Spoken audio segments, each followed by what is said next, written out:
ये इस सीरीज का पार्ट 2 है। चलो तो स्टार्ट करते हैं। उसके बाद हम अगले दिन देखते हैं कि लिन की मोम लिन को और उसके हस्बैंड को छोड़कर वहां से जा रही होती है और उसने अब वहां पर फैसला कर लिया होता है कि अब वो यहाँ पर नहीं रहेगी और वो अपना सूटकेस लेकर वहां से हमेशा के लिए जा रही होती है। तभी जियान और लिन स्कूल से आ जाते हैं। जियान लिन की मोम से पूछती है, क्या अब आपको लिन की जरूरत नहीं है और क्या अब हम इसको अपने घर पर हमारे साथ रख सकते हैं। लिन की मोम रोते उससे कहती है कि तुम इसे रख सकती हो और उसके बाद वहां से चली जाती है। जियान को तो इस बात से बहुत ही ज्यादा खुशी होती है कि अब लिन उसके साथ रहेगा, लेकिन लिन अपनी मोम के जाने से बहुत ही ज्यादा दुखी होता है। अब लिन, जियान और जिकी की फ्रेंडशिप बहुत ही ज्यादा अच्छी हो गई थी, इसलिए वो तीनों ज्यादातर टाइम एक साथ ही रहा करते थे। जब लिन के डैड घर लेट आया करते थे तो लिन जियान और जिकी के साथ ही सोया करता था और यहाँ पर लिन के डैड और जियान के डैड का भी बॉन्ड बहुत ही ज्यादा अच्छा हो गया था और वो दोनों बैठकर साथ में पुरानी बातें और प्रेजेंट में चल रही हुई परेशानी को डिस्कस करते हैं। उसके बाद हमें 10 साल बाद का सीन दिखाया जाता है। जियान के डैड घर पर ब्रेकफास्ट बना रहे होते हैं। अब जियान, जिकी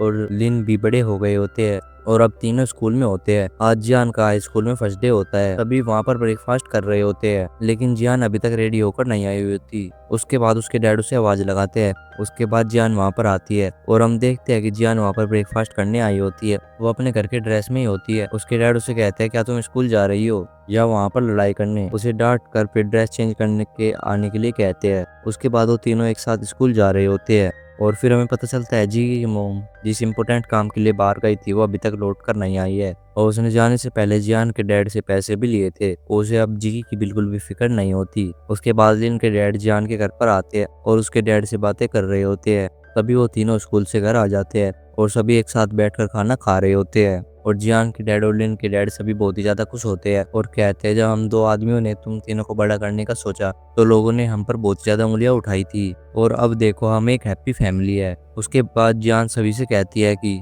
मुझे आप सभी को एक इम्पोर्टेंट बात अनाउंस करनी है और वो सभी को बताती है कि आज से मेरा फर्स्ट पीरियड स्टार्ट हो गया है और ये सुनते ही सभी शौक रह जाते हैं और जियान बस अपने पीरियड के बारे में उनसे डिस्कस कर रही होती है, जिससे उन सभी को थोड़ी शर्म आ जाती है। जब जी की जियान से इस बात को बदलने के लिए कहता है कि तुम अपने रूम में जाकर देखो आखिर लिन तुम्हारे लिए क्या लाया है। उसके बाद जियान बाहर आकर सभी को बताती है। वो बताती है कि लिन मेरे लिए ये लेकर आया है। इससे सभी फिर से एम्बरेंस हो जाते हैं और वहाँ से सभी बहाना बनाकर चले जाते हैं। उसके बाद जियान के डैड उसे समझाते हैं कि उसे ऐसी बात बाहर नहीं करनी चाहिए, लेकिन जियान कहते हैं कि मैंने बाहर बात कहाँ की है, मैंने तो बस अपने घर में ये बात की है। उसके बाद वो वहां से चली जाती है। उसके बाद जियान के डैड एक आंटी से बात करते हैं और उन्हें बताते हैं कि जियान अब 16 की हो गई है, लेकिन अभी भी उसमें समझ नहीं है और वो ऐसी वैसी बातें भी सबको बता देती है, इसलिए क्या आप उसे थोड़ा समझाने की कोशिश करेंगे। अब आंटी कहती है कि ठीक है, मैं उसे समझा दूंगी। अगर तुम मेरे कहने पर पहले किसी और लेडी से शादी कर लिए होते तो आज जैसी नौबत नहीं आती और जियान को मोम भी मिल जाती और उसे वो सब समझा देती है। उसके बाद स्कूल में जियान लिन के बारे में कुछ अनाउंस करती है और जब लिन ये बात सुनता है तो तुरंत भागकर उसके पास जाता है। यहाँ पर जीके और उसके स्कूल के साथ की एक लड़की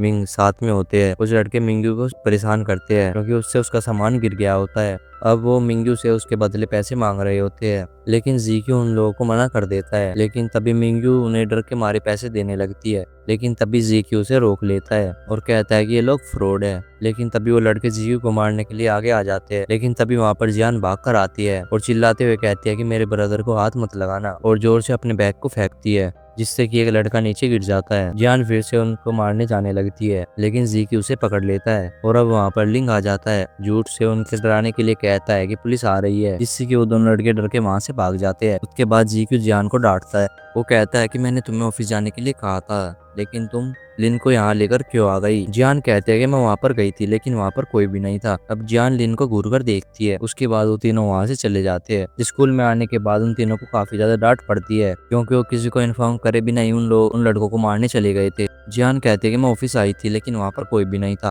गार्ड्स उसे कहते हैं कि तुमने अनाउंस करके लिन को तो बुला लिया, क्या तुम यही बात टीचर को इन्फॉर्म नहीं कर सकती थी। अब वहाँ पर मिंगू आ जाती है। वो उन तीनों से माफी मांगती है और कहती है कि मैं जियान की क्लासमेट हूँ और उसकी क्लास की मॉनिटर भी हूँ, लेकिन जियान तुझे जानती भी नहीं थी। इसी बात से लिन और जी की शौक रह जाते हैं, क्योंकि जियान अपनी क्लासमेट तक को भी नहीं जानती। फिर क्लास खत्म होने के बाद मिंगयू जियान के पास जाती है और कहती है कि तुमने मेरी हेल्प करी थी, इसीलिए मैं तुम्हें ट्रीट देना चाहती हूँ। अब जियान भी ट्रीट के लिए मान जाती है।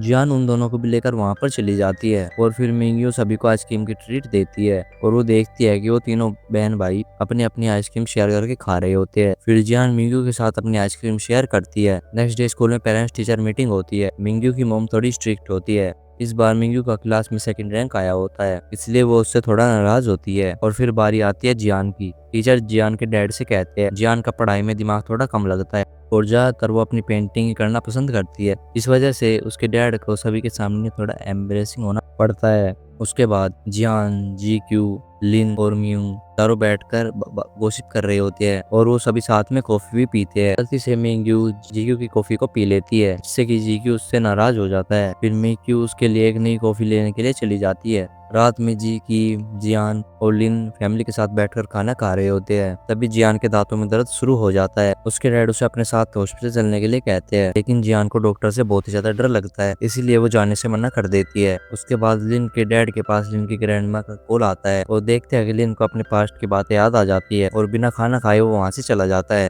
इससे आगे हम अगले पार्ट में एक्सप्लेन करेंगे। अगर आपको वीडियो अच्छी लगी हो तो वीडियो को एक लाइक जरूर से कर देना और चैनल को सब्सक्राइब भी कर लेना। चलो तो मिलते हैं अगले पार्ट के साथ। Bye bye.